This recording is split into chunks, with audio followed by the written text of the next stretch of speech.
pada tahun 92, kami waktu itu didatangi oleh 4 fraksi.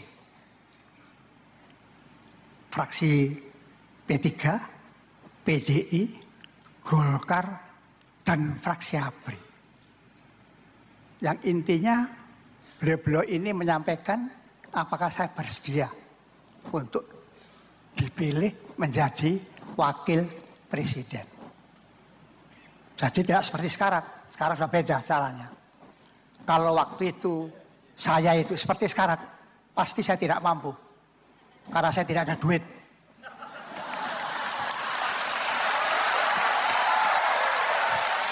Kalau Pak Harto mengatakan oke, jadi. Kalau tidak, cari lagi. Yang cari 4 fraksi MPR ini. Begitulah. Tapi syukur alhamdulillah Pak Harto ditanya terus langsung diterima.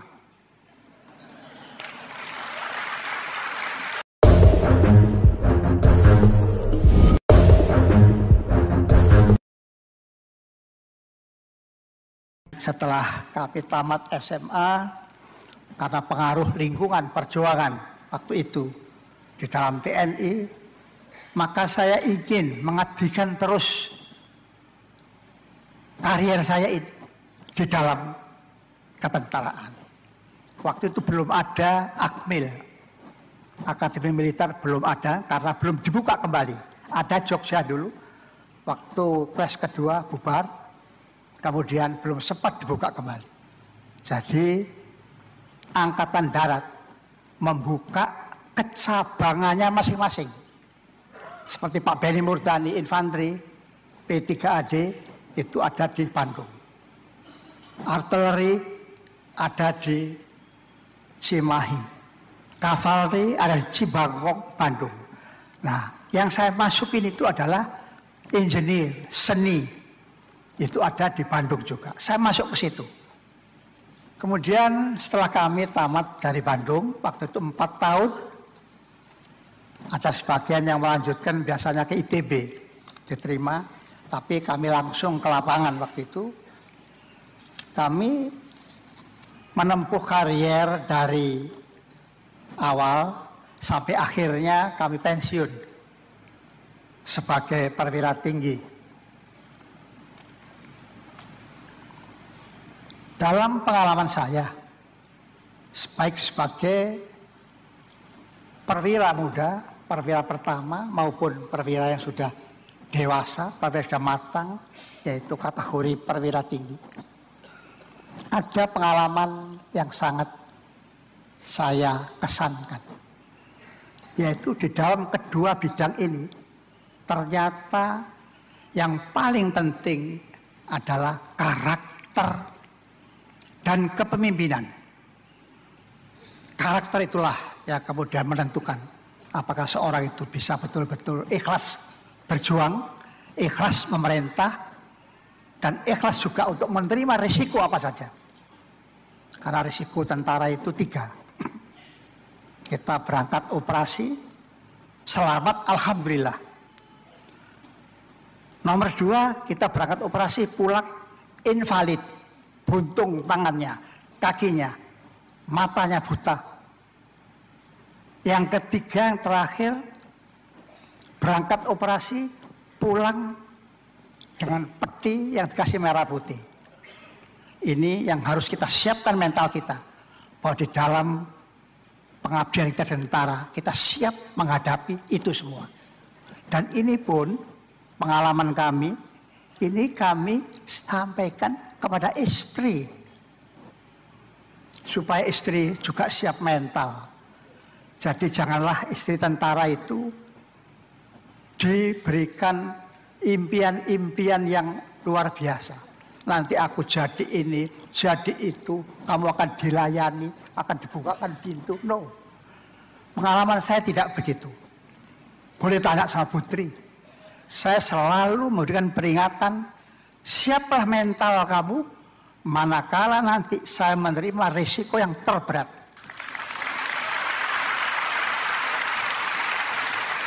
Mengenai kepemimpinan. Kepemimpinan yang muda itu artinya face to face leadership. Kita langsung berhadapan dengan anak buah. regu, pelton, kompi, batalion. Saya sampai danion saja. Karena saya senjata bantuan. Kemudian saya ke staf, sampai akhirnya kita bisa ke kepemimpinan yang kebijakan. Kedua pemimpinan ini bedanya itu hanya tanggung jawab dan lingkup tugas saja.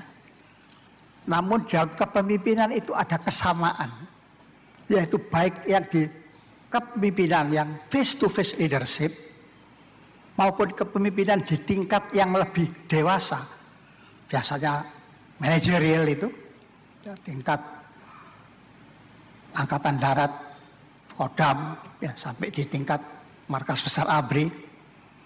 Yang membedakan adalah ruang lingkup tugasnya. Namun satu ciri yang harus sama, yaitu kedua-duanya harus bisa menjadi teladan. Teladan ini sulit. Kalau kita tidak introspektif, sulit untuk menjadi teladan. Alhamdulillah hadirin sekalian, saya tamat tentara ini setelah mengabdi 33 tahun. Pada tahun 92 saya pensiun. Setelah pensiun sebagai seorang mantan tentara itu ada dua. Sebagai pejuang kita tidak berhenti. Karena pejuang itu tidak berhenti kecuali nanti setelah mati. Sebagai tentara formal kita berhenti itu formalitas organisasi. Jadi sebagai pejuang sampai hari tua pun kita harus memperjuangkan, ya. Baik berjuang untuk kita, keluarga, juga memperjuangkan tadi masyarakat pada umumnya. Pada tahun 92, kami waktu itu didatangi oleh 4 fraksi. Fraksi P3, PDI, Golkar, dan fraksi ABRI. Yang intinya beliau-beliau ini menyampaikan apakah saya bersedia untuk dipilih menjadi wakil presiden. Jadi tidak seperti sekarang. Sekarang sudah beda caranya. Kalau waktu itu saya itu seperti sekarang, pasti saya tidak mampu. Karena saya tidak ada duit.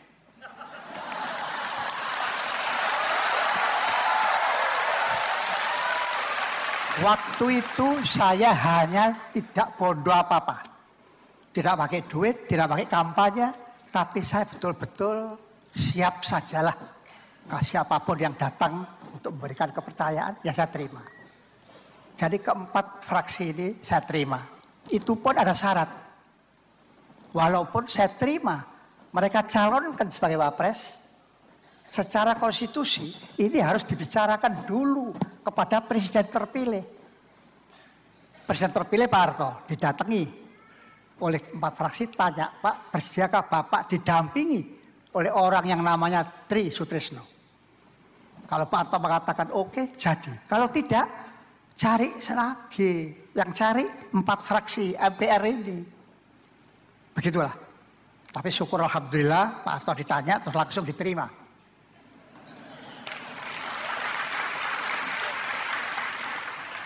Tugas Wapres jelas sesuai Undang-Undang Dasar 45. Wakil Presiden adalah pembantu Presiden.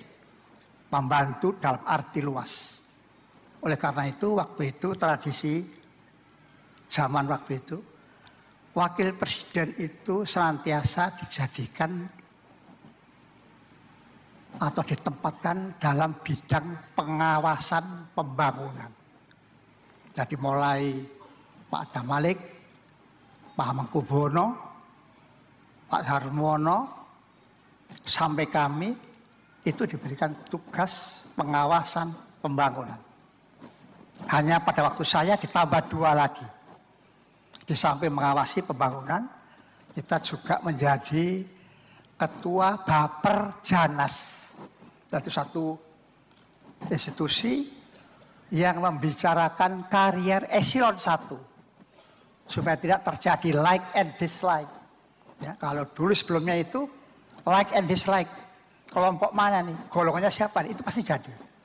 Tapi dengan adanya dibentuk Baperjanas, itu dirapatkan dulu, sampai akhirnya lulus baru jadi. Itu yang kedua tugas saya. Diberi lagi satu lagi, 3. Yaitu pengawasan objek vital strategis. Jadi misalkan Indonesia akan meluncurkan waktu itu satelit. Ini Menteri Perhubungan tidak bisa begitu saja. Dia harus konsultasi dulu dengan kita. Untuk tanya, kita tanyain siapa yang dipercaya. Apakah Amerika? Apa Tiongkok? Apa Rusia? Apa Perancis? Silakan. Lalu kriterianya apa? Mana harganya yang lebih murah? Mana yang paling aman, jarang kecelakaan? Seperti itulah. Dari 3 ini. Jadi tidak benar kalau presiden dan wakil presiden itu membagi tugas ya, seperti membagi kue. Tidak boleh. Misalkan ada istilah, presiden ngurusi ekonomi, wakil presiden ngurusi bidang lain. Tidak ada pembagian seperti itu. Presiden itu memimpin eksekutif pemerintah utuh. Wakil presiden membantu presiden.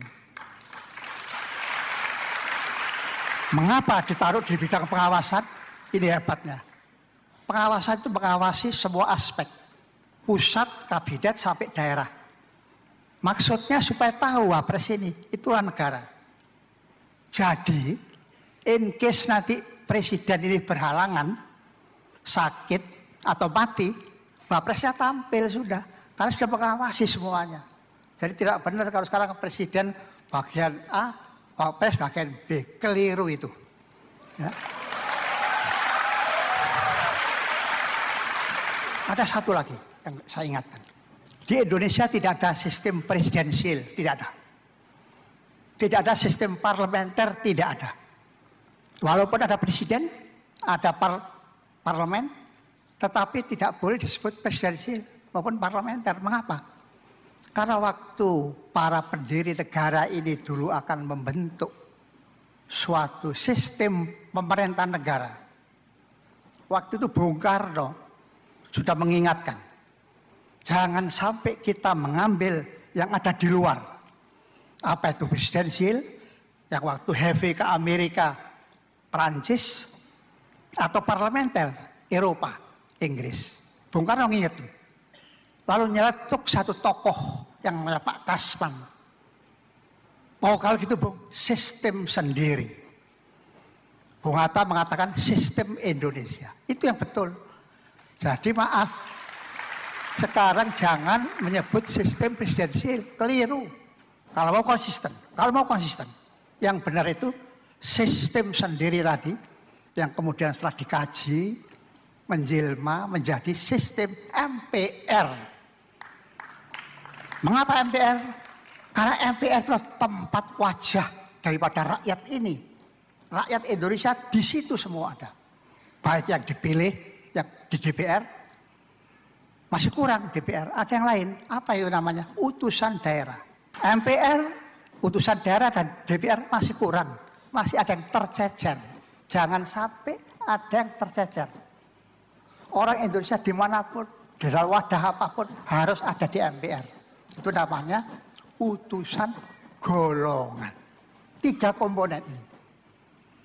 Nah sekarang nggak tahu saya reformasi kok cuma 2. Nggak tahu.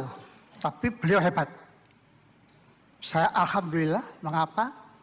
Karena MPR tahun 2009 sampai 14 itu memberikan rekomendasi kepada beliau MPR yang sekarang dengan rekomendasi nomor 4 yang intinya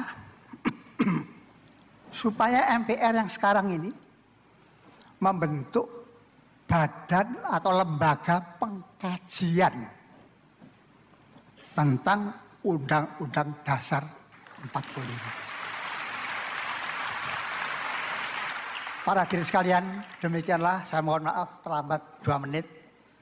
Atas kesalahan saya minta maaf. Semoga kiranya uraian saya ini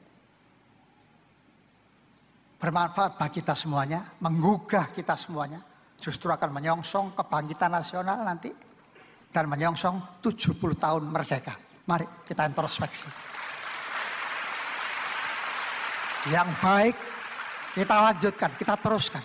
Tapi yang kurang kita harus berani mengakui itu keliru. Sistem pemimpin sama kuat. Pemimpin harus kuat, sistemnya harus baik. Ya, tidak mungkin sistemnya morat-marit, walaupun pemimpinnya siapapun tidak akan jadi. Demikian, semoga Allah SWT senantiasa memberkati, meridhoi, dan membimbing kita. Wabillahi taufik wal hidayah. Wassalamualaikum warahmatullahi wabarakatuh.